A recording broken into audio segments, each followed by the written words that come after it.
अब कन्हैया की दूसरी लीला।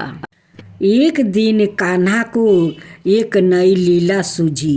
भगवान का काम नृत्य नई नई लीलाएं करके माता को आनंदित करना था। पूर्व जन्म में नंद बाबा और दशोदा मैया ने भगवान की उपासना करके भगवान से पुत्र रूप में बस्ताले सुख की ही तो प्रार्थना की थी। भगवान इस इच्छा को अधूरी कैसे रहने देते, इसलिए वो नृत्य नवीन बाल लीलाएं से माँ को रिझाने का प्रयास करते थे। कान्हा नंद के मनियम आंगन में घुटनों के बल किलकिलारी मारते हुए खेल रहे थे। अचानक उनकी दृष्टि अपनी परछाई पर पड़ी जो उन्हीं का अनुकरण कर रही थी। जब वो हंसते थे तो परछाई हंसती थी, जब वो चलते थे तो परछाई चलती थी। कान्हा बहुत खुश हुआ, सोचा चलो एक नया साथी मिल गया। घर में अकेले खेलते खेलते मेरा मन ऊब जाता था, अब यह रोज मेरा मन बहलाया करेगा। कन्हैया अपनी परछाई से बोले, भैया तुम कहाँ रहते हो? चलो हम दोनों मित्र बन जाए।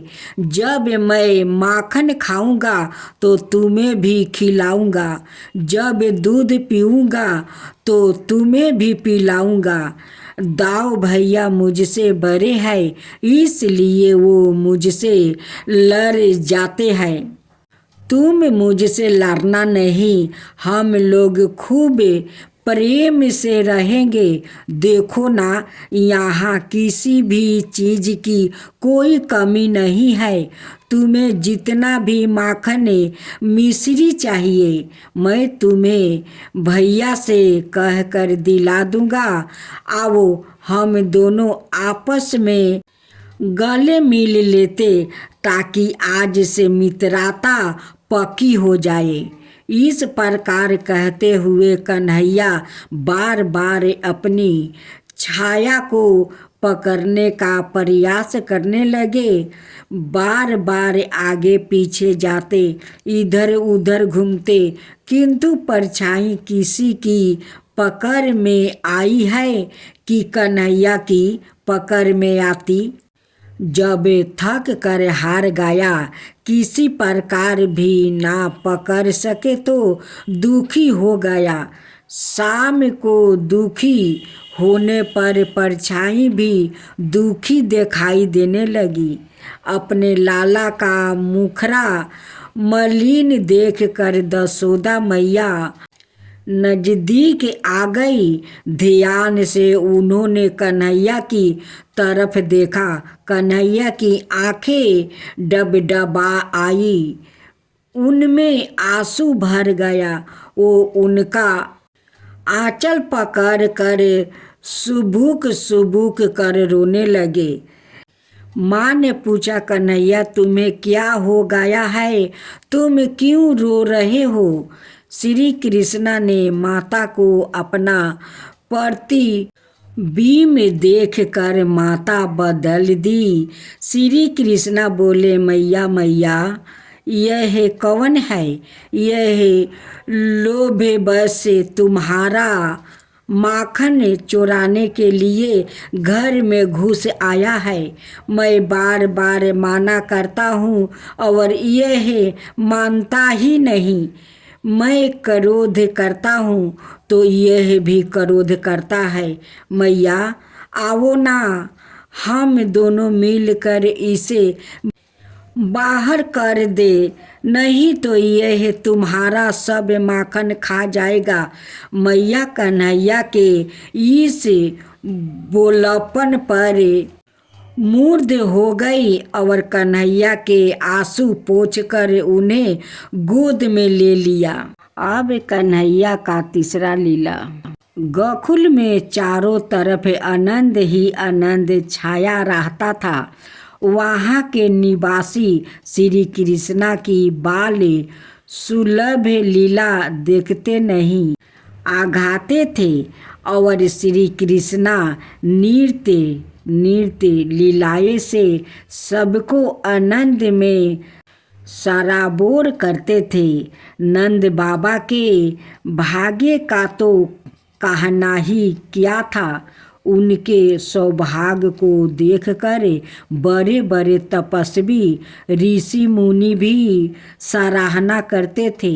भाला साक्षात आनंद घन परमात्मा ही जिनके बालक बन कर अपनी लीला से जिनको रिझाने के लिए नृत्य प्रति निवेन लीला की आयोजन बनाते हैं, उनके सौभाग्य की बराबरी कौन कर सकता है। एक दिन नंद बाबा नृत्य की भांति प्रात काल अपने इष्ट भगवान शालिग्राम के पूजन याचना के लिए पूजा गृहस्थ में गया।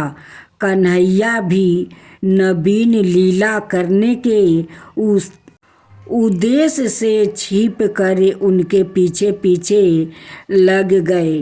नंद बाबा ने ठाकुर जी को स्तरण कराया, चंदन फूल माला चढ़ाया, उनका सुंदर वस्तु और आभूषणों से श्रृंगार किया, भोग लगाया। उसके बाद उन्होंने मधुर सवार में ठाकुर जी की आरती की।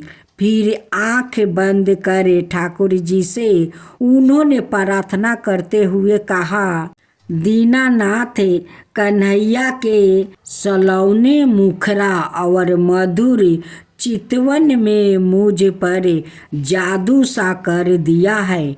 मैं जब कभी आपका ध्यान करता हूँ, मुझे लगता है कि कन्हैया ही कन्हैया चारों तरफ दिखाई दे रहा है।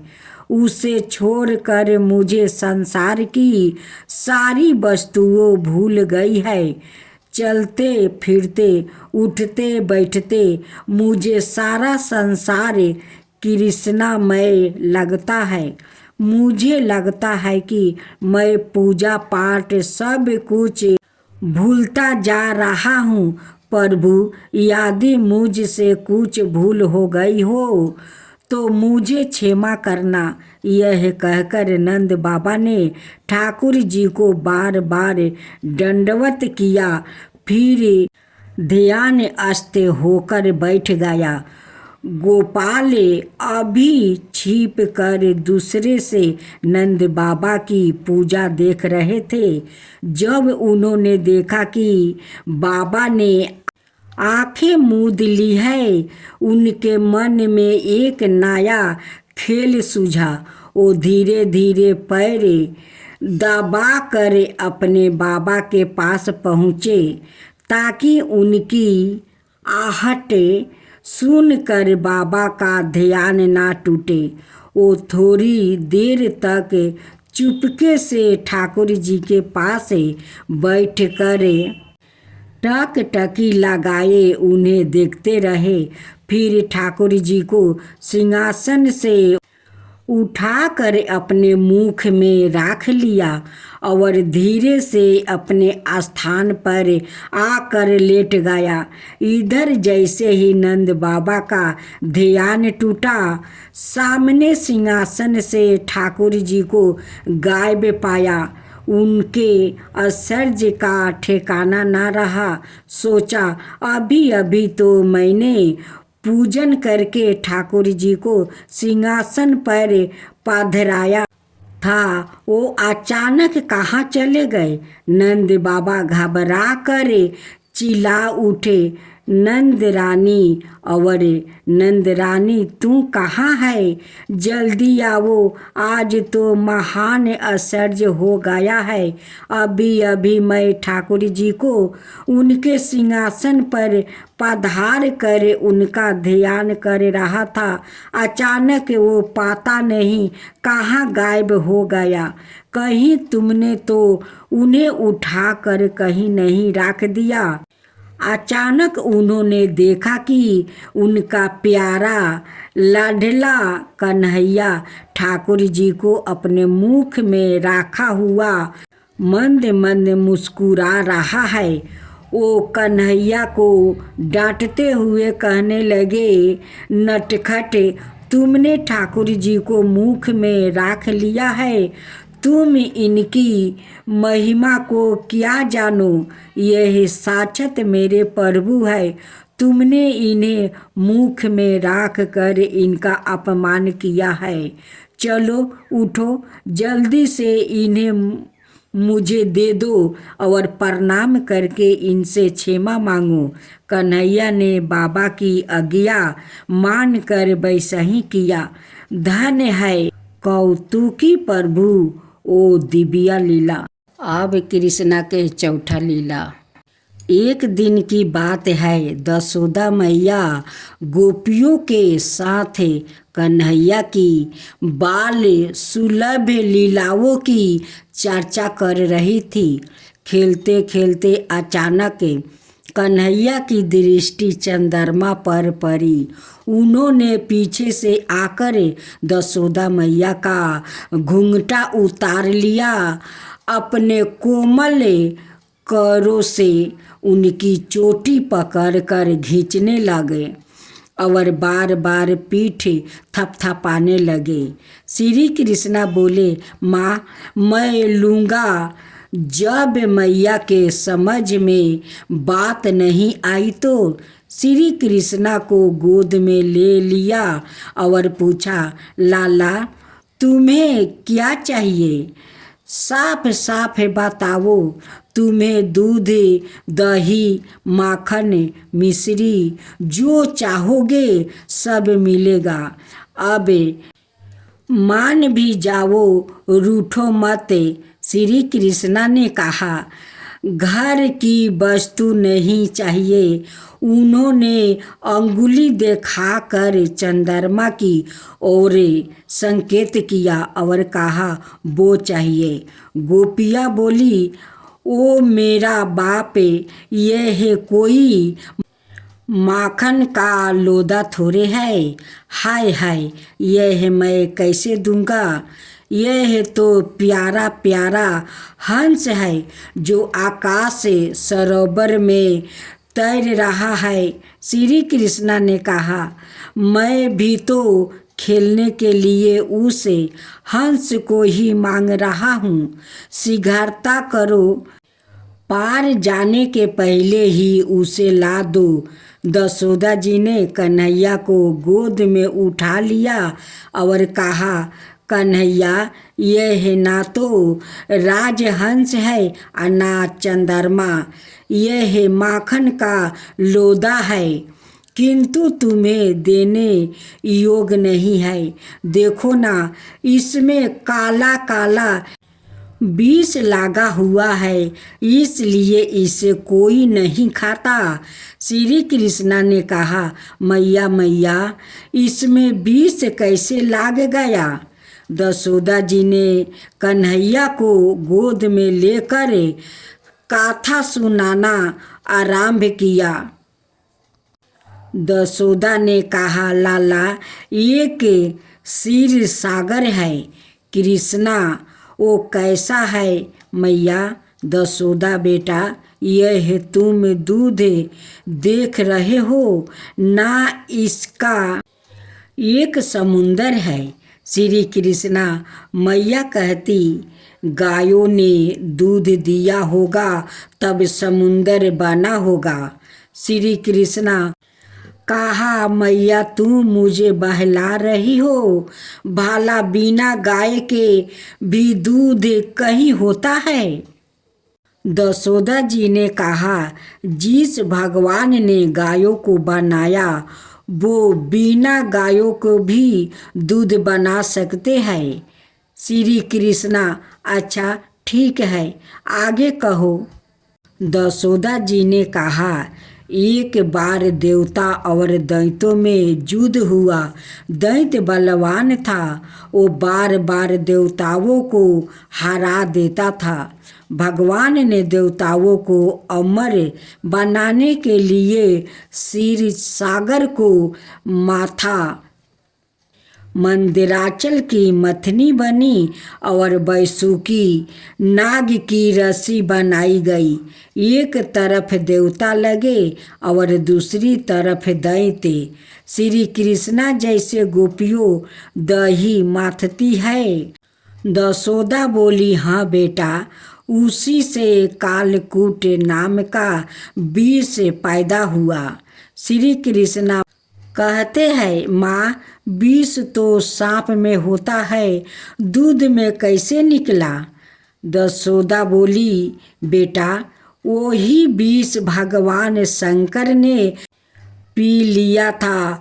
उससे जो धरती पर फूहिया पड़ी, उसे पी कर सांप विषधर हो गया। दशोदा ने कन्हैया को चंद्रमा की ओर दिखाकर कहा, यह माखन भी उसी से निकला है, इसलिए थोड़ा सा विष इसमें भी लग गया है। इसी को कलंक कहा जाता है। इसलिए तुम घर का माखन खाओ।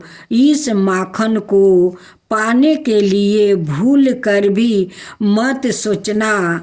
कथा सुनते सुनते कन्हैया को नींद आ गई और चांद खिलौना की बात जहाँ की तहाँ रह गई। श्री कृष्णा की 5वां लीला कथा है। कंस ने दूसरे दिन अपने दरबार में मंत्रियों को बुलवाया और योग माया की सारी बातें उनसे बताई। कंस के मंत्री दैत्य होने के कारण स्वभाव से ही क्रूर थे। वो सब देवताओं के प्रति शत्रुता का भाव रखते थे। अपने स्वामी कंस की बात सुनकर उन सबों ने कहा, यदि आपके शत्रु विष्णु ने कहीं और जन्म ले लिया है तो हम 10 दिन के भीतर जन्मे सभी बच्चों को आज ही मार डालेंगे। हम आज ही बड़े बड़े नगरों, छोटे छोटे गांवों, अहीरों की बस्तियों और अनाए स्थानों में जितने भी बच्चे पैदा हुआ है उन्हें खोज कर मार देना शुरू कर देते हैं। आपका शत्रु कहाँ जाएगा? एक ना एक दिन हमारे हाथों मारा ही जाएगा। आपके परिताप से हमें एकांत वासी विष्णु बनवासी शंकर कायर इंद्र से कोई भी भय नहीं है। फिर भी शत्रु को कभी छोटा नहीं समझना चाहिए। इसलिए उसे जड़ से उखाड़ फेंकने के लिए आप हम जैसे सेवकों को आदेश दीजिए। यदि पहले शत्रु की अपेक्षा कर दी जाए तो वह पाँव जमा लेता है और बाद में उसे हराना कठिन हो जाता है। अतः उसे शक्तिशाली होने से पहले ही समझते कर देना चाहिए। देवताओं की जड़ है विष्णु और वो रहता है जहाँ सनातन धर्म है। सनातन धर्म की जड़ है वेद, गौ, ब्राह्मण, तपस्या और यज्ञ। हम इनका विनाश कर देंगे तो विष्णु अपने आप मर जाएगा। एक तो कंस की बुद्धि वैसे ही बिगड़ी हुई थी, दूसरे उसके मंत्री उससे भी अधिक दुष्ट थे। उनकी सलाह में आकर कंस ने आदेश दिया, ब्राह्मण, गौ, संत और 10 दिनों या उसने अधिक दिन के बच्चे जहाँ भी मिले उन्हें तुरंत मार दिया जाए। कंस के आदेश से दुष्ट दैत्य नवजात बच्चों को जहाँ पाते वही मार देते। जग, दान, तप, सदाचार कहीं दिखाई नहीं देते। गोकुल में भी उत्पात शुरू हो गया। अभी छठी के दिन भगवान का 7 कर्म संस्कार ही हुआ था कि कंस के द्वारे भेजी गई पूतना श्री कृष्णा को मारने के लिए नंद बाबा के घर पहुंची। उसने सुंदर गोपियों का भेष बनाकर श्री कृष्णा को गोद में उठा लिया और अपने बीच लगे हुए सतनों का दूध पिलाने लगी। श्री कृष्णा ने दूध के साथ उसके प्राण को भी खींच लिया और उसे यम लोग भेज दिया। एक दिन की बात है, नन्हे से कन्हैया पालन में लेटे हुए अकेले ही कुछ हूँ हाँ कर रहे थे और अपने हाथ पैरों को हिला रहे थे। उसी समय कंस का भेजा हुआ एक दुष्ट राक्षस कौआ का भेष बनाकर उड़ता हुआ वहाँ आ पहुँचा। वो बहुत विकराल था और अपने पंखों को फरफरा रहा था। उसकी चोंच इतनी नखुली थी और सख्त भी थी। उसके एक ही प्रहार से पत्थरों में भी छेद हो जाया करता था। वो पहले तो भयकुंडर रूप से बार बार श्री कृष्णा को डराने का प्रयास करने लगा, पर श्री कृष्णा मुस्कुराते रहे। उन पर काकासुर के भय का कोई असर नहीं पड़ा। फिर वो क्रोधित होकर बाल कृष्णा को मारने के लिए झपटा। बाल रूप भगवान श्री कृष्णा ने बाएं हाथ से कस कर उसके गले को पकड़ लिया और उसके प्राण छटपटाने लगा। भगवान ने उसे घुमा कर इतनी जोर से फेंका कि वो कंस के सभा मंडप में जा गिरा। बड़ी मुश्किल से उसे होश में लाया गया। कंस ने घबरा कर उससे पूछा, तुम्हारी यह दशा किसने की? काकासुर ने कहा, राजन, जिसने मेरी गर्दन ममोड़ कर यहाँ फेंक दिया है वो कोई साधारण बालक नहीं हो सकता। निश्चय ही भगवान श्री हरि ने अवतार ले लिया है।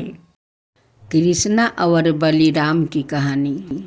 एक दिन माता दशोदा दही माथ कर माखन निकाल रही थी। अचानक माँ को आनंद देने के लिए बलिराम और श्याम उनके निकट पहुँच गया। कन्हैया ने माँ की चोटी पकड़ ली और बलिराम ने मोतियों की माला दोनों माँ को अपनी तरफ खींचने का प्रयास करने लगा। बलिराम कहते थे, माँ पहले तुम मेरी सुनो, और कन्हैया कहते थे, नहीं माँ पहले तुम मेरी सुननी पड़ेगी। मैया मुझे बड़े जोर की भूख लगी है, भूख से मेरा बुरा हाल है। चलो ना, जल्दी से मुझे माखन रोटी दे दो। देखो ना, आज मैं खेलते खेलते बिल्कुल ही थक गया हूँ। मैं माखन रोटी खाकर जल्दी सो जाना चाहता हूँ। दसोदा जी ने कहा, बेटा दूध पी लो, यह घर में नाना प्रकार के पकवान बने हैं, जो तुम्हारी इच्छा हो खा लो। कन्हैया ने कहा, नहीं, मैंने तो केवल माखन खाऊंगा। मेवा पकवान तो मुझे बिल्कुल ही अच्छा नहीं लगता है। जब तक तुम मुझे माखन नहीं दे दोगी तब तक मैं तुम्हारी चोटी खींचता ही रहूँगा। मैंने कहा, कन्हैया अगर तू माखन खाएगा तो तेरी यह चोटी छोटी रह जाएगी, कभी नहीं बढ़ेगी।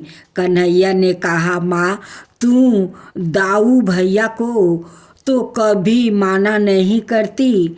वो तो जब भी मांगते हैं तुम उन्हें माखन रोटी दे देती हो, मुझे क्यों नहीं दे रही हो? मैंने कहा, कान्हा देखो, पहले मैं दाऊ को भी माखन रोटी नहीं देती थी। वो भी मेवा पकवान खाता था और दूध पीता था, तभी तो उसकी चोटी लंबी चौड़ी है। यदि तुम भी दूध पियोगे तो तुम्हारी भी चोटी लंबी हो जाएगी। जाओ मेरे लाला, अच्छे बच्चे जिद नहीं करते, जाकर पद्म गंधा गाय का दूध रखा है, पी लो। कन्हैया ने कहा, माँ तू झूठ बोलती है, कितना बार तो मुझे दूध पीते हो गया, मेरी चोटी बिल्कुल नहीं बढ़ी।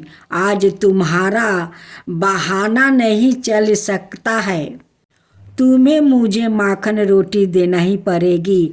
मैया ने कहा, कान्हा दाऊ अब 12 हो गया है, इसने तुमसे अधिक दिनों तक दूध पिया है, इसलिए दाऊ की चोटी बढ़ गई है। जब तुम भी उतने ही दिनों तक दूध पी लोगे तब तुम्हारी भी चोटी उतनी ही बढ़ जाएगी। कन्हैया ने कहा, मैया यह सब अब मैं नहीं सुनूंगा, तुम साफ साफ बताओ, मुझे माखन रोटी देती हो कि नहीं? यदि तुम माखन रोटी नहीं दोगी तो आज से ना मैं तुमसे बोलूँगा और ना तुम्हारी गोद में ही आऊँगा। अब दाऊ ही तुम्हारे पुत्रा है, मैं भाला तुम्हारा क्या लगता हूँ? माता दसोदा ने कहा, कान्हा तू तो मेरा प्राण है, हृदय है, तेरे बिना भाला मैं कैसे रह सकती हूँ? मेरे नन्हे लाला, मैं तेरी बलाए लेती हूँ, तनिक रुका, तुझे अधिक भूख लगी है, लाओ मुझे माखन निकाल लेने दो, फिर तुझे जितना माखन चाहिए ले लेना। अब तो खुश हो जाओ। इस प्रकार माँ दसोदा मानो कंठ तक बत्सल स्नेह में डूब गई। उनकी आँखों से प्रेम सुझलक पड़े। दसोदा मैया धन है त्रिभुवन का वरण शोभन करने वाले प्रभु, उनके भागे माखन के लिए बार बार हाथ फैलाते हैं, उनसे जिद करते हैं। दसोदा मैया से बड़ा सौभाग्य भाला किसका होगा?